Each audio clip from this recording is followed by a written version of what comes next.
Lehenengo zatia, leihoa, lehenengo atala. Bai, noski, eguraldi ona egiten badu esan zuen Ramsay Andreak. Baina goizean goiz jaiki beharko duzu, gaineratu zuen. Hitz hauek bere biziko poza eman zioten semeari erabakia balego bezala espedizioa egitearena, eta urtetan irrikatutako mirari antzeko ura eskura balego bezala, gau bateko iluna eta egun bateko bidaiaren ondoren. Nolaz eta semea, 6 urte besterik ez edukiarren sentimenduak bata bestetik berezita eduki ezin dituen klan handi horretako partaide zen, alegia etorkizuneko asmoen poz eta nahigabeek aldameneko guztia estaldezaten eusten duten horietakoa, eta nolaz eta txiki-txikitatik horrelako jendeak gaitasuna daukan sentsazio gurpilaren edozein girabiraren distira edo itzala pausatutako urea kristalizatu eta izosteko. James Ramsayk, ama mintzo bitartean, lurrean eserita, Army and Navy Storeseko.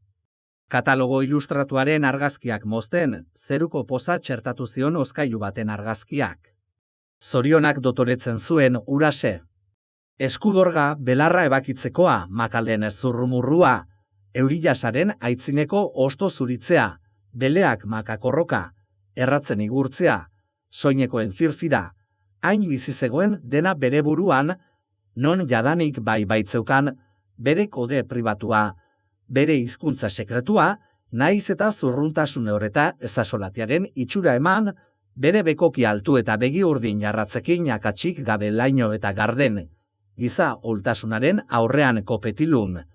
Hainbesteraino zen hori horrela, non amak, hozkailu ertzak guraizeaz. Txukun mozten ikustean purpuraz eta katazuriz imaginatu baitzuen semea auzitegian, edo jarduera zaileta garrantzitsu bat zuzentzen gizarteko aferen kinka batean.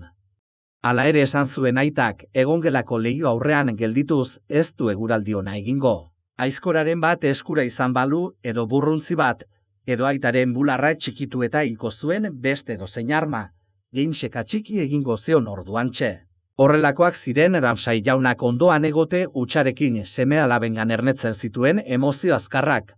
Antxe, zutik, orain bezala, labanaren aho bizarra bezain argal eta ez du. Irrizuri batez, ez soilik bere semeari ilusioa galarazteko eta emaztea barregarri nondik utziko bide nabarresan da bera baino 10.000 aldiz hobea. Jamesen ustez, baina ere bere, errea zuzena zeneko harrotasun ezkutuz. Egia zen esaten zuen guztia, egia borobila. Etzen ezertarako gauza, egia tartean ez bazen, inoiz datu bat trukatu gabea, inoiz itzezakarrik gozatu gabea, norbaiti atsegin edo mesede egiteko izan arren, are gutxiago bere seme alabei, hauek, bere odoleta haragi izanik, haurtzarotik jabetu beharra baitzeukaten bizitzaren gogorraz, bigarren aukerarik ezaz, eta bizitza hau lurralde mitiko hartarako pasabide dela, non gure itxaropenik kutunenak deusestatzen baitiren, gure txalupa haulek ilunpetan ondoa jotzen duten, une honetan Ramsay jaunak bizkarra tentetu eta begitxo urdinak kizkurtu izituen hortzimugari buruz beharrezko eginez, oroz gainetik, kemena, egia eta bizirik irauteko ahalmena.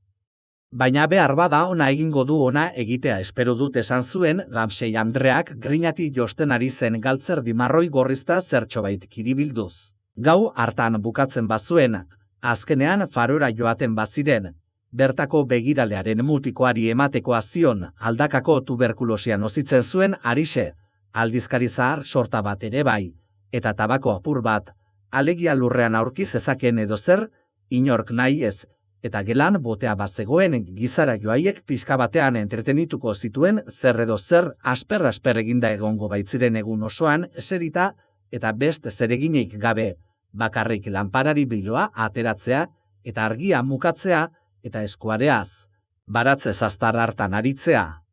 Izan ere gustatuko alditzaizuek egiten gabe itxita egotea hilabete osoan, eta apika gehiagoan ekaitza denean tenis zelaiaren tamainako arkaitz batean?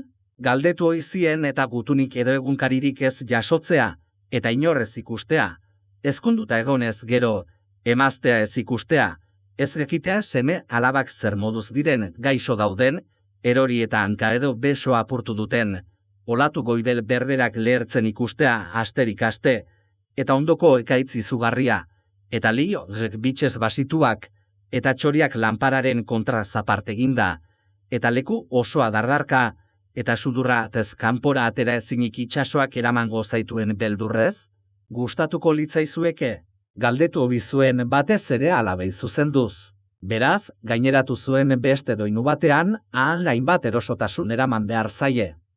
Mendebal haize esan zuen eta Ansli ateoak bere atzamarre zurtsuak zabaldurik, haizea tartetatik igaro zedin, Damsei jaunari lagundu bitartean arratseko osteratxoan gora eta behera terrazan barrena.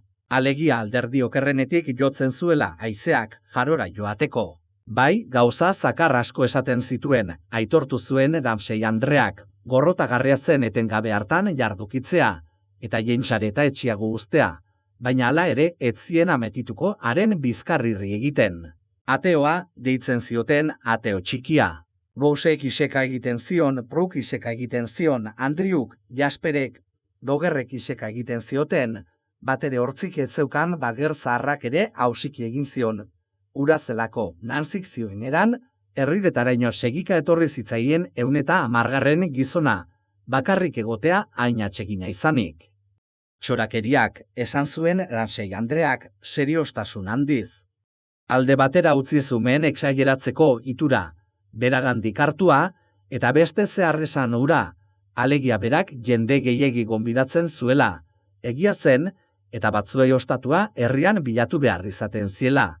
Hala ere, ez zuen onartzen itxuskeriak egitea bisitariei, bereziki gizon gazteei, goian zerua eta behean lurra zutenei, ikusgarri jaioak, senarrak zioenez, honen miresle handiak, oporretan etorriak. Egia esan bere babespean hartzen zuen beste sexua, argitu ezin zituen arrazoiengatik, gizonen prestutasun eta kemenagatik, hitzarmenak negoziatu, Indian agindu, finantzak kontrolatzen zituztelako, edo azkenik beragana zuten jarreragatik, edozein emakumerentzat atsegina, zera fidagarri, umetankerako, agurgarri bat. Hau da, emakume heldu batek gizon gazte batengandik duintasun galerarik gabe har zezakena, eta hura neska gaioa ezaltzen arren bere alabarik izango, ezur mamiraino jabetzen ez, zena horren balioaz eta horrek esan nahi zuenaz. Seriostasunez giratu zuen aurpegian antzigana, ura ez zitzaien segika etorri, esan zuen, hala eskatuta baizik, irtenbide bat aurkitu behar zuten umeek, posible zen irtenbide errazago bat egotea, ez zainek eza, suspiriatu zuen. Ispiluan begiratu eta bereile urdina ikusi zuenean, masail zuloak 50 urte. Agian gauzak hobeto antolatu ahal izan zitzakela pentsatu zuen, senarra. Dirua, honen liburuak. Baina bera behintzat inoizetzen bere erabaki ez da mutuko, oztopoei itzuri egingo edo egin beharretan zabartuko. Bere aldikoa zen oraingo bere itxura, eta Charlesetan ziri buruz hain gogor mintzatu ondoren bezere alabak Pru, Nancy, Ros isilik eta plateretatik begiak jasota jolasten ari ziren beren bizitzentzat oratutako ideia bi urriekin, bereak ez bezalakoak, Parisen agian, zirrarazko bizitza, beti gizonen peskizan egon gabe. Izan ere, denek jartzen zuten zalantzan begirune eta prestutasuna, eta Ingalaterrako bankua eta Indiako imperioa, eraztunekiko behatzak eta farfaia, uste izan arren bat zegoela.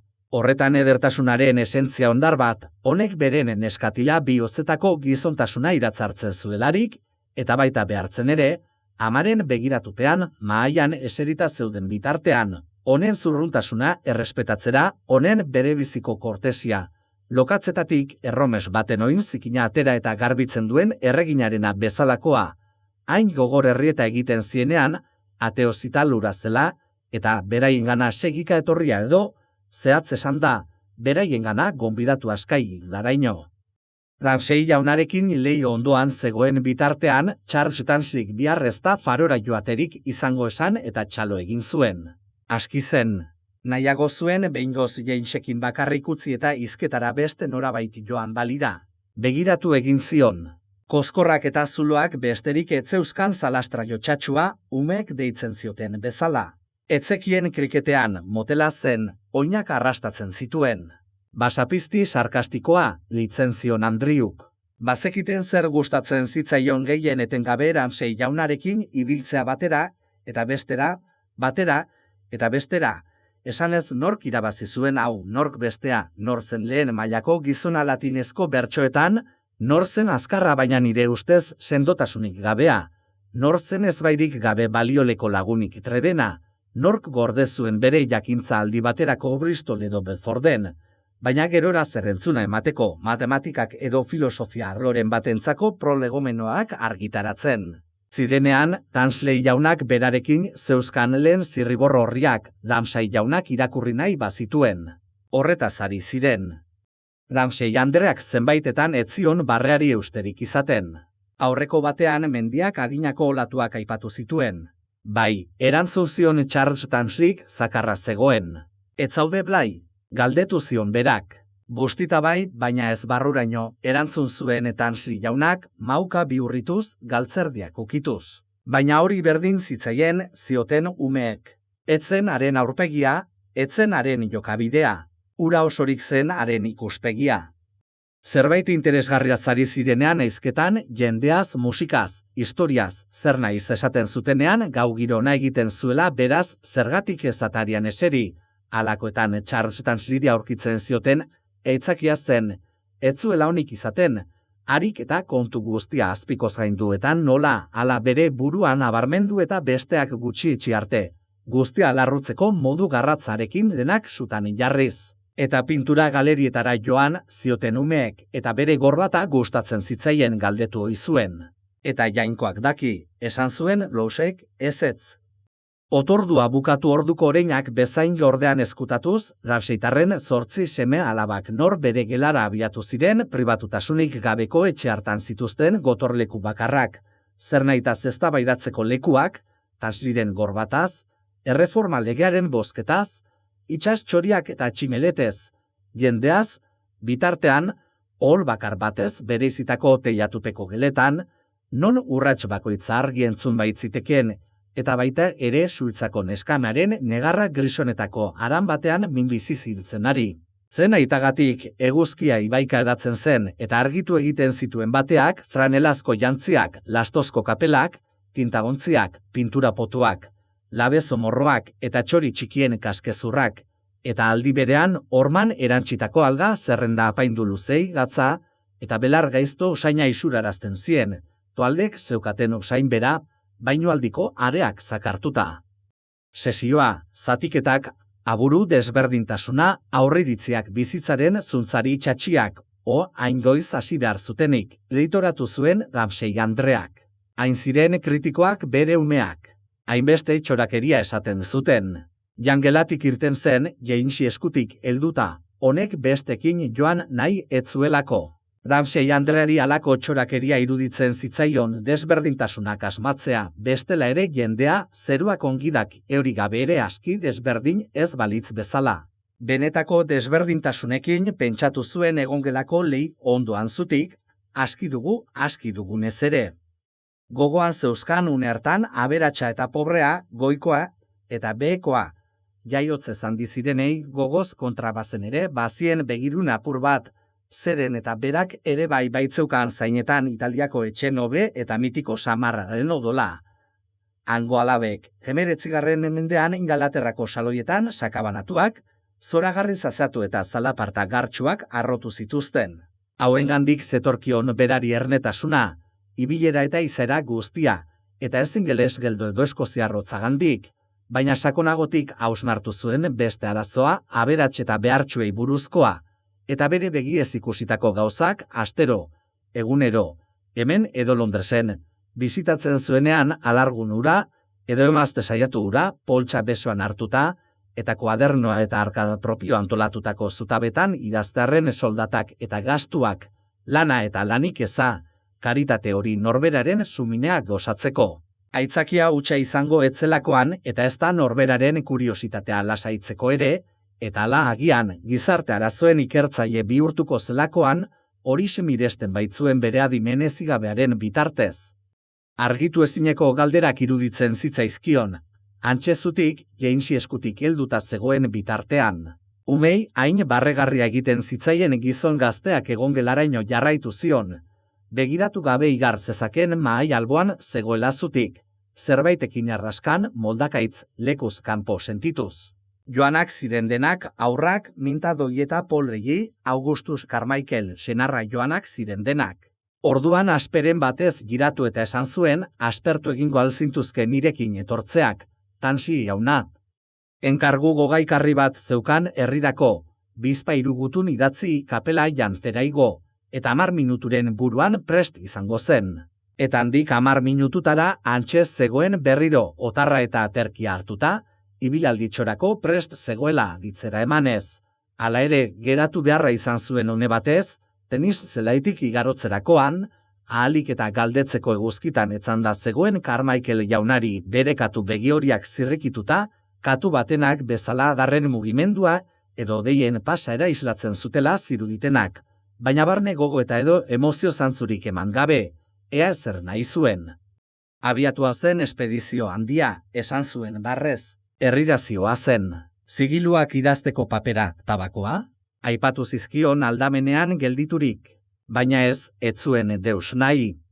Sabel guriaren gainean eskuak gurutzaturik Carmichael jaunak begiak kliskatu zituen, ahaleginduz bezala jator erantzuteko lausengu haiei.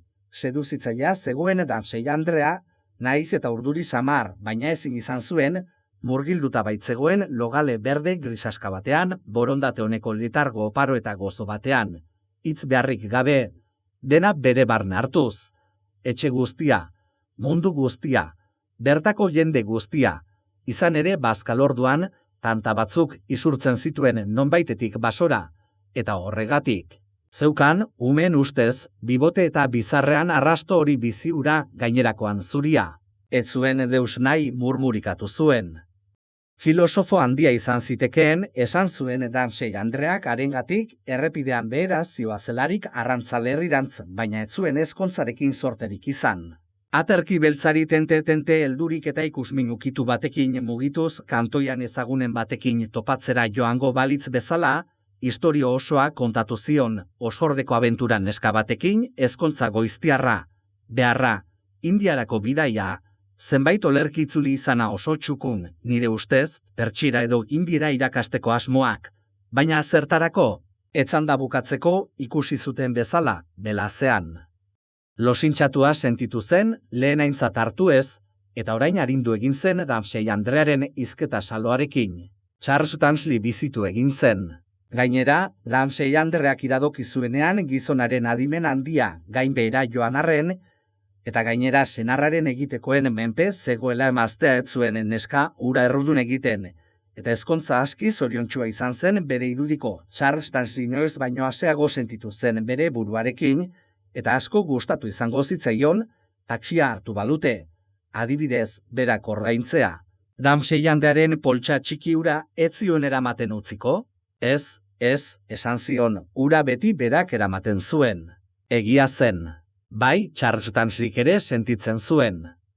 Gauza asko sentitzen zituen eta batek asaldatu eta kordokatzen zuen bereziki arrazoi ez ezagunengatik. Asko gustatuko zitzaion Ramsey Andreak unibertsitateko prozesioan ikusi balu, poga eta burukoa jantzita. Ikerlari unibertsitateko irakasle bere burua zernaitarako gaizekusan baina zeri begira zegoen ura bitartean? Kartel bat eransten ari zen gizon bati, zabaltzen ari zen horri zalapartaria, eta zipiluaren igurtzi bakoitzarekin hanka berriak, ustaiak, zaldiak azaltzen ziren, distira gorri urdinez, leuntasun ederrekoak, harik eta horna erdia zirko baten iragarkiak bete zuen arte, 100 zaldun, 20 itsasazakurren emanaldia, lehoiak, gigeak. Lepoa luzaturik begiz labur baitzen, ozenki irakurri zuen laster herri honetan. Izugarri arriskutsua zen gizon beso bakar batentzat, goiukatu zuen Ramsey Andreak eskailera goian horrela egotea uztabiltzeko makina batek moztu zion esker besoa 2 urte lehenago. Joan gaitezen denok, hots egin zuen aurrera eginez, zaldizko eta zaldi guztiaiek ume asalduraz bete, eta gupida ahaztarazi baliote bezala.